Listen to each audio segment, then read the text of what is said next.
तो इस मूवी के शुरू में हम एक रॉब बैंक से मिलते हैं जो कि एक लोकल बैंक था जो कि छोटी छोटी पार्ट्स में मिलके अपना काम करते थे और इसकी वजह से इनके हालात इतने ठीक नहीं थे। तो जब वो एक कॉन्सर्ट के लिए जा रहे थे तो दिखाया जाता है कि उनकी गाड़ी में पेट्रोल भी खत्म हो गया था, जिसकी वजह से उनको एक दूसरी गाड़ी से पेट्रोल चुरा के लाना पड़ा था। फिर तभी उनका कॉन्सर्ट कैंसिल हो गया। ये सुन के वो लोग बहुत ही उदास हो गए। तभी वहाँ के मैनेजर ने बताया कि मैं तुम लोगों को एक और बात बताता हूँ, वहाँ तुम्हें अच्छे खासे पैसे मिल जाएंगे और वहाँ का मैनेजर भी मेरा भाई डैनियल है। जाते हुए वो लड़का उनको एक वार्निंग देता है। वहाँ जर्मन सोल्जर अभी भी हिटलर की बात मानते हैं। वो उधर पहुँच जाते हैं और उधर डैनियल से मिलते हैं। डैनियल इन्हें किसी और आदमी के जरिए ग्रीन रूम तक पहुँचाता है। वहाँ आगे जाके इनको एक कॉन्सर्ट परफॉर्म करना था, क्योंकि यंगस्टर है तो इनको जिस चीज से मना किया जाता है वही करते हैं। पेट जानबूझ के अपने साथियों के साथ नासिस के खिलाफ गाना गाता है, जिसकी वजह से ऑडियंस इन पे गुस्सा हो जाते हैं। खैर इनको कोई कुछ भी नहीं कहता। कॉन्सर्ट खत्म होने के बाद इनको पैसे भी मिले। ये लोग यहाँ से जाने ही वाले थे, तभी सैम को पता लगता है कि उसका मोबाइल तो ग्रीन रूम में ही छूट गया। सैम अपना मोबाइल लेने के लिए ग्रीन रूम में जाता है, तभी वो देखता है कि उधर तो एक लड़की का मर्डर हुआ है। ये देख के सब लोग डर जाते हैं और बहुत डिप्रेशन में चले जाते हैं। उनकी दोस्त भी यही खड़ी हुई थी जो कह रही थी कि पुलिस को कॉल करो। पेट भी उसकी मदद करना चाहता था, इसलिए फोन उठा के जल्दी से कमरे से बाहर भागता है। तभी पीछे से उसको गैंगस्टर्स पकड़ लेते हैं, लेकिन उससे पहले ही वो पुलिस को कॉल कर चुका था। तभी गैंगस्टर इन सब को पकड़ के ग्रीन रूम में बंद कर देते हैं। वो जानते थे कि पुलिस ने तो यहाँ आना ही है। पुलिस के लिए उन्होंने दो लड़कों को आपस में लड़ा दिया ताकि पुलिस को लगे कि उनको इसी लड़ाई के लिए बुलाया गया था, और पुलिस भी आ जाती है। गैंगस्टर का प्लान कामयाब होता है और वो पुलिस को डिस्ट्रैक्ट कर देते हैं। अब ये चारों लोग इस ग्रीन रूम में फंस चुके थे।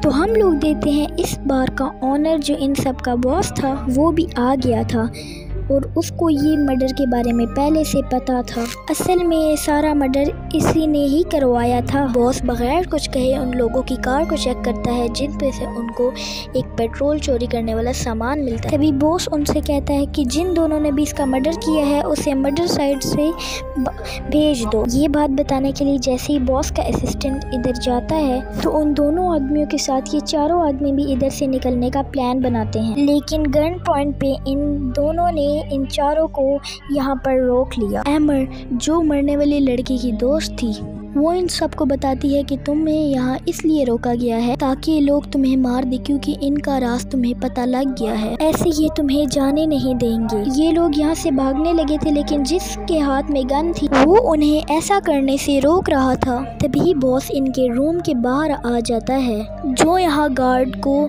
दरवाज़ा खोलने के लिए कहता है।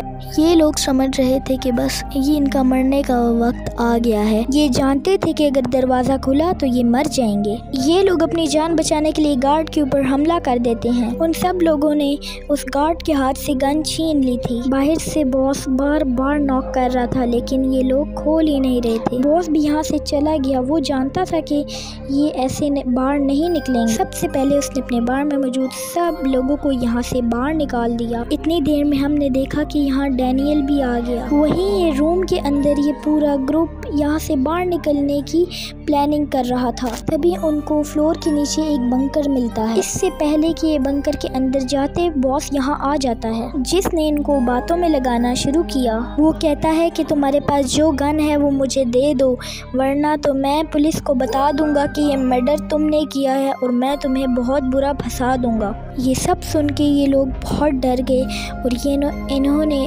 इनको गन दे दी। पेट अब दरवाज़ा खोल के बॉस को गन देने के लिए बाहर जाता है। एम्बर जो ऊपर वेंटिलेशन से सारा नज़ारा नीचे का देख रही थी, वो देखती है कि बॉस के साथ लोग पेट के दरवाज़ा खोलने का इंतज़ार कर रहे थे। इससे पहले लड़की कुछ कहती, तभी उन लोगों ने गन के साथ साथ पेट का हाथ भी खींच लिया। वो पेट के हाथ को खींच रहे थे, तभी उनके सारे साथी आके पेट के हाथ को छुड़ा लेते हैं, लेकिन इन सब में पेट का हाथ बहुत ही ज़्यादा ज़ख्मी हो जाता है। वो गार्ड जिसको इन्होंने काबू किया हुआ था वो भी इन पे हमला करने वाला था, जिसके हमले से बचने के लिए कैचर उस पे हमला करती है। वो गार्ड के गले पे चाकू रख चुकी थी और गलती से वो चाकू दब जाता है, जिसकी वजह से एमा के हाथ से उस गार्ड का खून हो जाता है। ये इस सिचुएशन के लिए पहले से तैयार हो गए थे क्योंकि इनमें से किसी को तो पता था कि ये सिचुएशन आनी ही आनी है। इनके बॉस भी यहाँ से जा चुके थे और ये लोग फिर अपने मिशन पे लग जाते हैं, यहाँ से भागने के मिशन पे, और ये पूरे कमरे को दोबारा तोड़ फोड़ देते हैं। इन्हें उम्मीद थी कि यहाँ से भी बाहर जाने का रास्ता मिल ही जाएगा। जैसे ही वो जमीन तोड़ के नीचे जाता है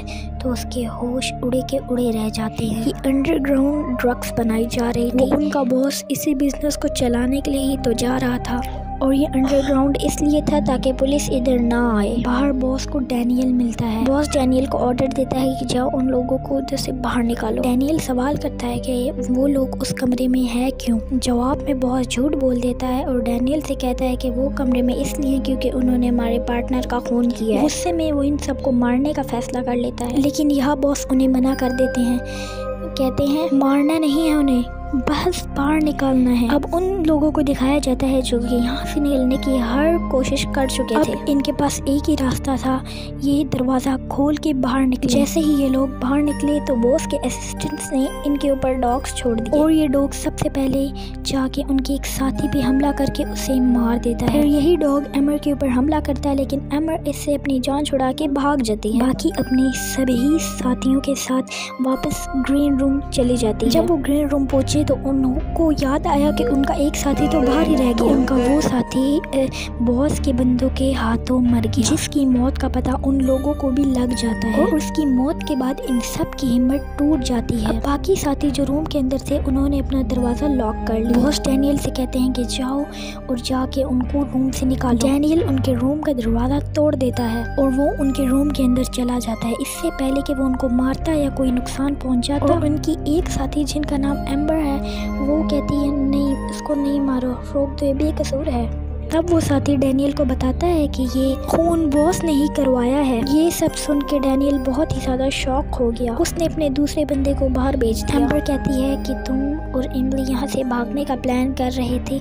इसी बात की खबर बॉस को हो गई। बॉस को एमिली के भागने के प्लान के बारे में पता लग गया, लेकिन ये नहीं पता चला कि वो तुम्हारे साथ भाग रही है। और जैसा तुम चाहते हो कि उनके ग्रुप का एक रूल है कि कोई भी अपने साथी को छोड़ के नहीं जा सकता, इसी वजह से बॉस ने एमिली को मरवा दिया। बॉस को डर भी था कि अगर उनके ग्रुप को कोई छोड़ के जाएगा वो आगे उनके लिए मुसीबत साबित हो सकता है। अभी तक किसी को ये बात मालूम नहीं थी कि एम्बर भी डैनियल के साथ ही भागने वाली थी। यहाँ डैनियल जब अपने दूसरे साथी को बाहर भेजता है वो समझ गया कि अंदर कोई खिचड़ी पक रही है। वो अंदर जाता नहीं है, लेकिन बाहर से ही डैनियल की कार को चेक करता है तो डैनियल की कार की डिक्की में उनको डैनियल का सामान, उसके साथी का सामान और साथ साथ एक पिक्चर भी, जिसे देख के वो समझ गया कि लड़की को भगाने वाला और कोई नहीं डैनियल ही था। अब वो डैनियल की जान के पीछे पड़ गया। जबकि दूसरी तरफ ग्रीन रूम में डैनियल ने फैसला कर लिया था कि वो सबको इधर से बाहर निकाल दे, लेकिन जैसे ही वो बाहर निकलने लगा तो अपने ही लोगों के हाथों मारा गया। वैसे डैनियल को ये बात मालूम नहीं थी कि सर को सब कुछ सच सच पता लग गया है। ये लोग बाहर तो निकल ही गए थे, इसलिए थोड़ी हिम्मत से आगे जाते हैं, लेकिन गैंगस्टर के लोग इस पे फायरिंग करने लग जाते हैं। इसमें सैम भी मारी जाती है और अब बचे थे पेट और एम्बर। वो लोग दोबारा ग्रीन रूम के अंदर आ गए। वो लोग बहुत ही ज्यादा डरे हुए थे, ये नहीं जानते थे कि अब इनको क्या करना है। फिर उन्होंने दरवाजे को कुंडी लगा दी और बाहर बॉस ने दरवाजा खोलने की कोशिश नहीं की। पेट बड़ा टैलेंटेड होता है जो कि किसी भी जानवर की आवाजें निकाल सकता था। पेट डरावनी आवाजें निकाल के डॉगी को यहाँ से बाहर भेजते। फिर वो दो आदमी जो बॉस ने उनको मारने के लिए छोड़े थे, पेट ने उन्हें भी मार दिया। बॉस का एक असिस्टेंट पेट के पास जाता है और उसको लगता है कि पेट उसे भी मार देगा, लेकिन पेट ऐसा नहीं करता। पेट ने उसको इसलिए नहीं मारा क्योंकि पेट ने उससे बॉस का पूरा प्लान सुनना था, इस वजह से पेट ने उसको छोड़ दिया। असल में बॉस का ड्रग्स बनाने और स्मगलिंग करने का बिजनेस, इसलिए बॉस ये नहीं चाहता था कि पुलिस इधर आके सबको पकड़े। इन दोनों को बॉस की सारी हरकतें पता लग गई थी, इसलिए अब वो उनमें से किसी को नहीं छोड़ना चाहता था। वो इन सबको इस तरह मारना चाहता था कि किसी को पता ही ना लगे। असिस्टेंट बताता है कि इसीलिए तो बॉस ने तुम्हारी कार को और वो पेट्रोल चुराने वाली चीज़ को अपने घर के बाहर ही छोड़ दिया। और सबको उसने डॉग से मरवाने की कोशिश इसलिए की थी ताकि पुलिस को लगे ये पेट्रोल चुराने आए थे और इन पे डॉग्स ने हमला कर दिया और वो मारे गए। बॉस ने सोचा था कि वो इन लाशों को अपने घर के बाहर रख देगा। उसका ये प्लान काफ़ी हद तक काम भी कर चुका था, लेकिन इससे पहले उनका डॉग पेट और एम्बर को मारता उन्होंने बॉस का सारा प्लान पता लगा लिया था। पेट और एम्बर अब ग्रीन हाउस से दूर आ चुके थे और अब वो इस लड़के को मार भी सकते थे, लेकिन नहीं मारा। एम्बर उसको इस शक में छोड़ देती है कि जाओ और तुम ये पुलिस को सारी कहानी बताओगे। बॉस के कुछ लोग भी उन दोनों को सेंस कर लेते हैं। वो उनको मारने के लिए यहाँ आगे बढ़ रहे थे। यहाँ एम्बर ने अपनी गन चलाते हुए उन दोनों को मार दिया। ये सारी आवाज़ सुन के बॉस भी डरा गए थे। बॉस एम्बर को शूट करने वाले थे, लेकिन इससे पहले ही एम्बर ने बॉस को शूट कर दिया। अब दिखाया जाता है सिर्फ पेट और एम्बर ही बचे हुए थे जो यहाँ पुलिस का इंतज़ार कर रहे थे। उन्हें अपने साथियों के मरने का बहुत ही ज़्यादा दुख था और इन्हीं दोनों को दिखाते हुए कहानियाँ ख़त्म हो जाती है।